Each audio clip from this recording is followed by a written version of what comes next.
Políticas de comunicação não é um tema muito popular, muito discutido na sociedade brasileira. Mas em 2009, governo, parlamento, empresários e sociedade civil se juntaram na primeira Conferência Nacional de Comunicação. A Confecom aprovou 633 propostas, das quais 161 saíram do papel.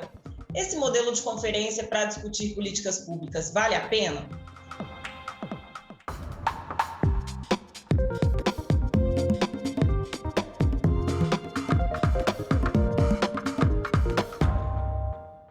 Para analisar o legado da Confecom, nós conversamos com Fernando Paulino, professor e pesquisador do Laboratório de Políticas de Comunicação da Universidade de Brasília, e Bia Barbosa, jornalista e integrante do Intervozes, uma associação da sociedade civil que defende o direito à comunicação. Paulino, vocês estão lançando um livro sobre a Confecom, e nesse livro tem um artigo, né, que faz esse balanço do Otávio Pieranti, das 633 propostas da Confecom, 161 saíram do papel totalmente ou parcialmente. Mas quando eu converso com pessoas, né, da sociedade civil que participaram da Confecom, fica aquela sensação de que não houve assim, um progresso muito grande, porque não se aprovou um grande marco legal para a comunicação. Como é que você analisa esses resultados? Só rapidinho, antes de falar diretamente dela e das propostas, acho que é importante contextualizar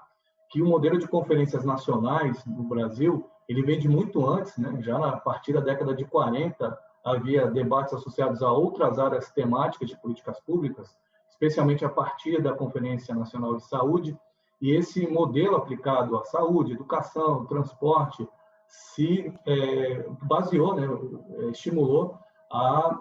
convocação da Conferência Nacional de Comunicação, que foi um tema bastante relevante para aquele período de 2009 e também para muitas pesquisas que tivemos ao longo desses já 12 anos de distância entre a convocação, a realização dela e a avaliação que a gente fez no livro. Além desse artigo que você se referiu, do Otávio Pieranti, no livro a gente fez questão de incluir outros textos analisando as possibilidades de políticas públicas e também trazendo alguns depoimentos importantes, dentre eles de pessoas que foram atores-chave nesse período, como o ministro Franklin Martins, como também a gente traz depoimentos, né, de pessoas associadas ao empresariado e à sociedade civil, incluindo nossa querida colega Bia Barbosa, que participa desse programa. Então, eu acho que foi um momento essencial para, pelo menos, ampliar a discussão sobre o direito à comunicação no país. Infelizmente, né, grande parte das propostas ainda não foram implementadas. Ainda hoje, será tema desse nosso programa, existem questões pendentes e novos temas que surgiram e que merecem a atenção da TV Senado e de seus telespectadores. Bia, como você avalia esses resultados da Confecom? Eu prefiro fazer uma análise que não seja necessariamente quantitativa em relação ao legado da conferência do ponto de vista das suas propostas e mais qualitativa, né? Eu acho que quando a gente olha para as grandes propostas mais estruturantes de reforma, você falou aqui do novo marco regulatório para o setor, mas lembrar aqui, por exemplo, que uma das resoluções que foi aprovada também por unanimidade na conferência foi a criação de um Conselho Nacional de Comunicação, que seria um órgão aí multissetorial que envolveria a sociedade civil, empresários, para discutir o futuro das comunicações no país. Quando a gente lembra questões relacionadas à concentração da propriedade nos meios de comunicação, regras para o funcionamento das outorgas, o próprio debate sobre violação de direitos humanos na mídia, que vinha desde aquele momento e segue acontecendo hoje de uma maneira muito forte. Essas questões mais estruturantes, elas infelizmente não saíram do papel. Então, independentemente do balanço numérico que se faça das resoluções ou da quantidade de resoluções que foi importante de ser aprovado, foi muito importante sair um rol de mais de 600 propostas consensuais ali da etapa nacional da conferência. Eu acho que as questões mais estruturantes a gente ou não conseguiu avançar nesses últimos 12 anos, ou não conseguimos, ou na verdade tivemos retrocessos. Estamos aqui num processo de discussão sobre o futuro da EBC, da Empresa Brasil de Comunicação. Saíram várias propostas da Confecom sobre o fortalecimento da comunicação pública no país, e a gente está num cenário aqui em que a gente corre o risco de uma privatização, de uma extinção da Empresa Brasil de Comunicação. Então, eu acho que, do ponto de vista das propostas, a gente conseguiu avançar muito pouco. Mas, do ponto de vista da mobilização da sociedade, da importância para o tema, eu acho que a conferência construiu uma base fundamental ali para que hoje todas as resistências e as lutas que precisam ser feitas no entorno da defesa do direito à comunicação tenham como base aquele processo da conferência. Acho que foi um momento estrategicamente importante, por exemplo, para a sociedade civil aprender a dialogar com o empresariado, para o empresariado entender que a sociedade civil não é um bicho de sete cabeças e tem propostas, e tem formulações, e tem iniciativas bastante discutidas para políticas de comunicação no âmbito municipal, no âmbito estadual, no âmbito federal, né? Acho que esse balanço foi muito positivo, e esse encontro de diferentes setores, porque o empresariado sempre discutiu com o governo, porque sempre teve interesse econômico para discutir com o governo, e a sociedade civil também sempre teve que discutir com o governo as suas reivindicações. Quando você chega num espaço em que você tem governo, legislativo, sociedade civil e empresários tendo que sentar e chegar em acordos, até em função do modelo da conferência, a gente só conseguiria aprovar as coisas se elas fossem,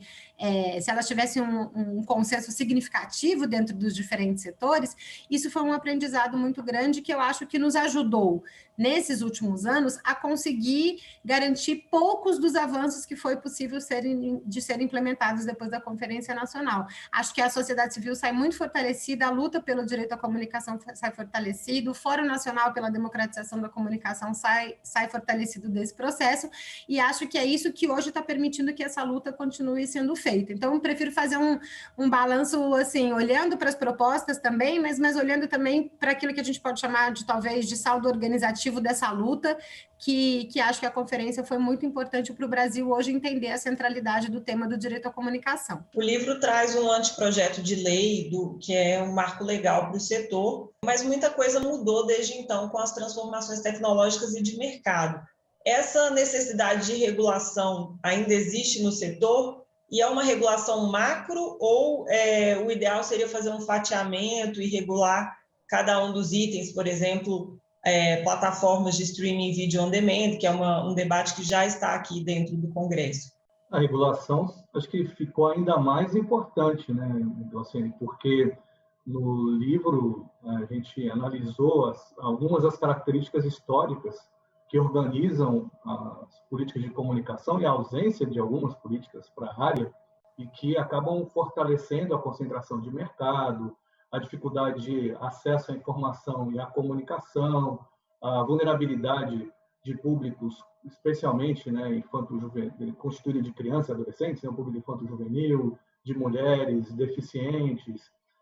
e com a diferença tecnológica que nós temos hoje, ainda há mais necessidade de tanto, acho que, debater uma lei geral para o setor, e por isso que a gente conseguiu fazer essa arqueologia, né, publicando um anteprojeto a partir do trabalho de pesquisa que o Camilo Vanuc tinha feito, que conseguiu ter acesso a esse documento e a autorização que a ex-presidenta Dilma e o Franklin Martins nos ofereceram para publicar esse conteúdo, como também eu acho que essa discussão geral ela pode se desdobrar em algumas regulações específicas, como você bem lembrou, né, para a TV por assinatura, para o streaming, né, que eu acho que também é um tema bastante relevante hoje, e para a organização do Estado para discutir questões ligadas à comunicação, fenômeno que historicamente a gente tem chamado de fragmentação política, né, porque a classificação indicativa, por exemplo, é feita pelo Ministério da Justiça. Muitas das políticas associadas à comunicação hoje estão sediadas ou na Presidência da República, ou na Secretaria-Geral Nacional de Cultura. Então, acho que é essencial também debater de que maneira o Estado deve se organizar no plano nacional, no plano regional e até no plano municipal para formular, executar e avaliar políticas públicas associadas à comunicação e as suas incidências em outras áreas setoriais, como cultura, eu acho que também é um tema bastante relevante, é o espírito da CONFECOM e tudo que foi debatido, a educação, né, a saúde. Então, acho que a gente poderia sintetizar uma resposta para a sua pergunta. Sim, eu acho que é cada vez mais necessário que haja esse debate, e eu já gostaria até de sugerir, né, quem sabe, se não o Poder Executivo, por que não o Parlamento convocar uma segunda Conferência Nacional de Comunicação para dar sequência a esse debate e conseguir estimular ainda maior participação da sociedade nessas discussões, porque a Bia lembrou bem, né, esse tema, essa incidência, ela é historicamente irregular, né, especialmente por parte da participação da sociedade civil, da incidência da sociedade civil nas formulações de políticas públicas, né? Os empresários costumam ter mais possibilidade e maior abertura dos governos federais, estaduais e prefeituras municipais para debater questões ligadas à comunicação. Então, para que haja ainda mais possibilidade de pactuação, me parece essencial manter o espírito que foi desenvolvido há 12 anos atrás e,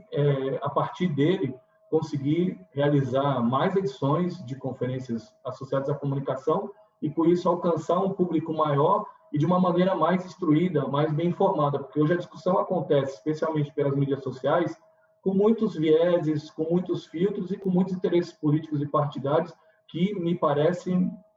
infelizmente, né, impossibilitar uma discussão que leve a um consenso, que leve a uma situação de comunicação, porque acabam gerando muito mais ruído, né, muito mais calor, digamos assim, do que luz. Mas na primeira conferência, a gente teve parte do empresariado que se retirou do processo, né? Só algumas associações empresariais permaneceram. Mesmo assim, vocês avaliam que vale a pena convocar uma segunda conferência, porque são interesses, né, muito difusos, né, muito divergentes, às vezes, que precisam chegar a um consenso. É possível chegar a esse consenso numa conferência e dialogar numa segunda conferência, Bia? Eu acho que é possível e é necessário a gente fazer esse esforço, fazer essa tentativa. Eu acho que naquele momento era a primeira conferência que estava acontecendo, infelizmente ela foi a única no campo das comunicações até hoje, e como eu comentei na primeira resposta, Glaucine, eu acho que era um aprendizado que todos os setores estavam vivenciando. De lá para cá, eu acho que o próprio setor empresarial entendeu que é preciso sentar com a sociedade civil e discutir alguns temas. Falo de 2 momentos importantes que a gente viveu no parlamento brasileiro de lá para cá, que foi, por exemplo, a aprovação do Marco Civil da Internet e a aprovação da Lei Geral de Proteção de Dados Pessoais. Os poucos aspectos que a gente conseguiu avançar no campo da comunicação nessa última década, aí, nesses últimos 12 anos, foram processos extremamente participativos e de interação de diferentes setores no âmbito do parlamento. Aí não foram processos liderados pelo Poder Executivo, porque eram projetos de lei que estavam tramitando na Câmara e no Senado, mas foram processos extremamente de articulação, de debate, de disputa de ideias e de finalização de aprovação dessas 2 leis quase com unanimidade nas 2 casas, mostrando que justamente é esse esforço multissetorial que permite com que a gente possa produzir avanços legislativos bastante significativos para o país. E acho que é possível produzir também políticas públicas de maneira bastante democrática e plural. O setor empresarial, naquele momento, tinha uma série de receios, que uma parte deles se justificavam e outra, a própria CONFECOM mostrou que não era absolutamente nada disso. A justificativa que uma parte deles deu naquele momento era que a conferência ia aprovar uma série de questões para cercear o trabalho da imprensa, para censurar as comunicações no Brasil, e o resultado da conferência o oposto disso, é justamente um legado para promover o exercício da liberdade de expressão, da diversidade, da pluralidade, mas era um primeiro esforço que estava acontecendo nessa área. Eu acho que a gente conseguiu aprender a trabalhar junto de lá para cá em alguns momentos, como esses que eu citei, e acho que se a gente consegue construir uma rotina e uma dinâmica de se entender que política pública e regulação precisa ser feita com esses diferentes setores se colocando e participando, o próprio empresariado vai deixar de abandonar esses espaços, porque para ele vai ser estratégico participar desses espaços. Então, é muito mais você conseguir construir uma dinâmica que já existe em outras áreas, por exemplo, em que é impensável você não ter a participação da sociedade civil e os empresários vão participar também, a gente conseguir trazer isso também e consolidar isso como uma forma de construir política, de construir regulação para o campo da comunicação. Se o setor empresarial entende que o Estado brasileiro vai construir política pública e regulação para o setor da comunicação desta maneira, não vai ser interessante para ele ficar de fora desse processo. Ele vai querer participar desse processo. Bia, você participou ativamente pelo Intervozes dentro do Congresso da discussão dessas duas legislações de internet que você citou e também da lei do Serviço de Acesso Condicionado, que atualizou a lei do cabo. Você acredita que essas legislações também são fruto do debate da Confecom, se beneficiaram de alguma forma do debate da Confecom? Sem dúvida nenhuma. Eu acho que são esforços que puderam ser desenvolvidos do ponto de vista de regulações mais setoriais, e que puderam avançar num contexto em que um marco legal mais estruturante, mais geral e convergente, que desse conta de todos esses temas, ainda não avançou. Aí, dialogando um pouco com a pergunta anterior que você fez para o professor Paulino, eu acho que a gente precisa, sim, conseguir avançar na discussão de um novo marco normativo que enfrente o desafio da convergência tecnológica que está colocada para o país e que dê conta, inclusive, de tirar do papel princípios constitucionais para a área das comunicações que até hoje a gente não conseguiu tirar do papel. Esse projeto de lei que saiu como uma proposta do Executivo, ainda nem chegou a virar projeto de lei, era um anteprojeto de lei, e que está publicado nesse livro que o Laboratório de Políticas de Comunicação da UNB lançou recentemente, ele dá um pontapé nesse sentido muito importante, mas sem dúvida nenhuma ele precisaria ser atualizado, porque muita coisa mudou no cenário das comunicações e dos meios digitais, principalmente, de lá para cá. Mas ele dá um pontapé importante ao falar, olha, a gente precisa de um marco normativo olhando para tudo isso. O que aconteceu foi que não houve uma conjuntura política, não houve pressão, não houve vontade política em muitos momentos dessa discussão avançar. E aí avanços setoriais e pontuais foram acontecendo. Eu acho que a gente não tem que ficar sentado esperando um novo marco regulatório global, convergente, e se não for de iniciativa do Legislativo ou do Executivo realizar uma nova Conferência Nacional de Comunicação, a gente não pode ficar sentado esperando isso, porque o direito à comunicação precisa ser garantido e a liberdade de expressão segue sendo violada. Então, tem luta para fazer para garantir novas leis, novas políticas públicas que favoreçam o exercício desse direito. Então, a sociedade vai avançando em projetos pontuais, em leis setoriais, em regulamentos específicos, enquanto esse debate mais amplo ainda não conseguiu se estruturar de uma maneira aí mais organizada no Brasil. Mas acho que a gente precisa dessa legislação, sem prejuízo da gente seguir avançando pontualmente em outros temas que estão em tramitação no Congresso nesse momento também. Paulino, aproveitando a sua experiência aí na Europa, né, você que está na Alemanha, e a gente tem essas 3 leis que foram aprovadas depois da Confecom. Como é que você avalia o cenário regulatório brasileiro para as comunicações comparativamente aí às boas práticas mundiais? Bom, eu acredito que o Brasil tem muito ainda a debater e colocar em prática, né? Até porque em algumas regiões do planeta, principalmente na União Europeia, as articulações internacionais promovidas pela comunidade dos países aqui têm oferecido algumas diretrizes e rumos bastante essenciais para o exercício do direito à comunicação. Então, especialmente no campo do serviço público de mídia, né, do que a gente costuma chamar de comunicação pública, há bastante conhecimento e práticas que poderiam servir de referência, né, para o aperfeiçoamento das experiências no Brasil, das práticas no Brasil, e até evitar alguns riscos que, contraditoriamente, nós temos no país hoje. Porque se, por um lado, o Brasil flerta com a OCDE e pretende, nesse momento, né, se aproximar ou se integrar a esse clube, digamos assim, dos países mais ricos do planeta, e que prescreve a organização, né, prescreve algumas políticas para a área, especialmente no campo público. Por outro, a gente tem alguns anúncios do governo no sentido contrário a isso, né? Como a Bia bem lembrou no começo do programa, há um risco atual associado à extinção da EBC que demonstra que vivemos numa sociedade em risco. E isso, Glauciene,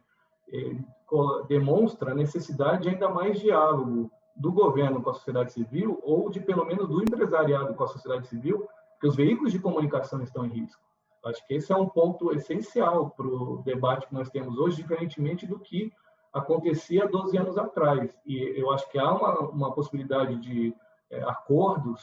maior entre o empresariado da comunicação e a sociedade civil, alguns pontos associados à liberdade de expressão, diante do que a gente viveu no país, especialmente a partir de 2019, né? Os riscos que os profissionais têm tido, as ameaças que o Poder Executivo faz, elas não acontecem à toa. E eu só queria agregar, além das 3 leis, né, analisadas pela Bia, outros 2 exemplos importantes que eu acho que estão associados ao que aconteceu na Confecom. O acesso à informação no Brasil, ele se transformou bastante, né? Isso é inegável, a partir dos debates que tivemos na Confecom em 2009, com a aprovação da Lei de Acesso à Informação em 2011 e a sua vigência a partir de 2012. Ou seja, nós temos 10 anos de uma norma que ela transformou radicalmente a relação que a sociedade tem com os seus poderes constituídos. É inegável que há mais transparência, há mais prestação de contas hoje e até mais ferramentas para monitorar e impedir alguns avanços autoritários por parte do Poder Executivo em função do canal que a norma ofereceu, e essa norma não foi à toa. E só agregaria também, bem rapidamente, assim, um outro exemplo associado à Confecom, que foram as normas, as ações associadas à prevenção à publicidade infantil, né, que também refletiu debates de organizações sociais, né, durante a Confecom, e que se materializaram em políticas públicas a partir de então. E com esses 2 exemplos e com a ameaça à liberdade de expressão que nós temos hoje, me parece que é ainda mais essencial buscar esse diálogo. E aí, não sei se a Bia tem acordo comigo, mas eu acho que se o Poder Executivo se manifestar nos próximos meses, né, favorável à convocação de uma Conferência Nacional de Comunicação, se o Legislativo também não tiver interesse, embora a gente saiba, né, que o Legislativo também está em risco no país hoje, assim como o Judiciário, acho que seria essencial a sociedade civil continuar esse debate e, quem sabe, até fazer uma conferência paralela, fazer algum evento nesse sentido para resgatar as propostas que foram discutidas, avaliá-las e atualizá-las, para, com isso, até desaguar no ano eleitoral, né, de 2022, 200 anos de independência, né, em condições de pautar esse debate no plano estadual e no plano federal, para que os riscos que a gente tem acompanhado à liberdade de expressão diminuam, né, e haja uma mobilização ainda mais favorável ao direito à comunicação. A gente tem hoje no Congresso um debate da regulamentação de streaming e vídeo on demand, que já está em curso, e tem até uma divisão do setor empresarial, porque tem, de um lado, as TVs por assinatura, as distribuidoras de TV por assinatura, e, de outro lado, as plataformas que querem se enquadrar num serviço de valor agregado, né, no SVA, que é um serviço muito mais simples do que prevê a lei de 2011, que é a lei do SEAC. Onde está a sociedade civil nesse debate, Bia? Você tem acompanhado isso? Como é que a sociedade civil está acompanhando isso? Porque daqui de dentro parece que, por enquanto, é um debate só entre esses 2 setores do empresariado, digamos. Não, a sociedade civil, Glauciane, acho que é importante a gente dizer que ela nunca deixou de disputar essas questões e de participar de todas as maneiras que lhe são oferecidas para incidir nesse processo, né? O professor Paulino estava falando da experiência internacional, de iniciativas que aconteceram em outros países que poderiam nos espelhar. A gente está sempre olhando para como o mundo está discutindo os desafios da convergência tecnológica e tentando trazer essas discussões para o Brasil também, e não só em relação à questão da regulamentação do vídeo sob demanda e de streaming, mas também para o enfrentamento da questão da desinformação, para a questão de reconhecimento facial, por exemplo, que é um debate grande que existe no país e que tem a ver com o nosso direito à liberdade de expressão também. Tem vários assuntos que seguem sendo discutidos no Congresso Nacional, mas que justamente a forma como, e principalmente no contexto da pandemia, tem sido muito difícil da sociedade civil acompanhar essas discussões, né? Primeiro porque não são espaços institucionalizados de participação social. Agora, felizmente, as comissões da Câmara e do Senado voltaram a funcionar recentemente, mas quero lembrar, por exemplo, que a gente passou o ano passado inteiro só com votações em plenário acontecendo, que dificultava bastante a participação da sociedade civil, a escuta da sociedade civil nesse processo. O Congresso ainda com acesso muitíssimo limitado, e eu entendo que corretamente por conta das medidas sanitárias de prevenção da expansão da Covid-19, mas tudo isso dificulta o acesso da sociedade civil a esses debates. Isso quer dizer que a gente não está participando, que a gente não está acompanhando? Não, tem organizações da sociedade civil que estão acompanhando bastante de perto, o próprio Intervozes, inclusive, está acompanhando bastante essa discussão da regulamentação do VOD, mas é um processo que quase a gente tem que empurrar algumas portas para a gente poder conseguir entrar e ser ouvido nessa discussão. Então, daí a importância da gente voltar para o tema que a gente começou no início da nossa conversa aqui, que é o Estado brasileiro entender que ele precisa ouvir os diferentes setores no momento de aprovar leis ou aprovar regulamentos ou construir políticas públicas para a área da comunicação. E, infelizmente, a gente tem vivenciado... Paulino falou desde 2019, mas eu acho que um pouco antes, eu colocaria desde 2016, um Estado que cada vez mais reduz a sua interlocução com a sociedade civil, que não promove espaços de interlocução com a sociedade civil, que não constrói iniciativas para a escuta da sociedade civil. Não à toa as conferências, por exemplo, se reduziram significativamente. As pouquíssimas conferências que seguem acontecendo são conferências históricas, como da área da saúde, da educação, e todos os outros temários de conferência deixaram de acontecer, e o contexto da pandemia tem dificultado ainda mais esse processo. Eu acho que a gente precisa, respondendo a sua pergunta, Paulino, eu acho que a sociedade nunca ela deixou de mobilizar em relação a isso. Eu acho que a gente vai continuar mobilizando. Poderíamos promover uma nova Conferência Nacional de Comunicação, mas me parece que se não houver o comprometimento do Parlamento brasileiro e do Executivo com essas questões, a gente vai construir um espaço de discussão, de formulação, de debate de políticas públicas riquíssimo, que vai ter, novamente, muita dificuldade de ser implementado e de sair do papel se não houver o comprometimento dos outros poderes em relação a essa agenda também. Isso quer dizer que a gente não deve fazer? Acho que não, acho que a gente precisa se mobilizar e a gente segue mobilizado. Mas hoje, digamos que a gente está muito mais no contexto de apagar os incêndios dos retrocessos que estão sendo colocados no campo da comunicação, do que da gente conseguir fazer um debate mais estruturante, mais estratégico, para enfrentar esse debate de uma maneira mais ampla, como a gente achou que a gente conseguiria fazer logo no momento seguinte à Conferência Nacional de Comunicação. Bia, Paulino, infelizmente nosso tempo acabou, passa rápido, e esse foi mais um episódio do TV Senado 25 anos. Nessa série nós tratamos de temas relacionados à comunicação, como fake news, liberdade de imprensa, comunicação pública e regulação. Para acessar outros programas, acesse nosso site. O endereço é senado.leg.br/tv ou o canal da TV Senado no YouTube. Obrigada pela audiência e até a próxima.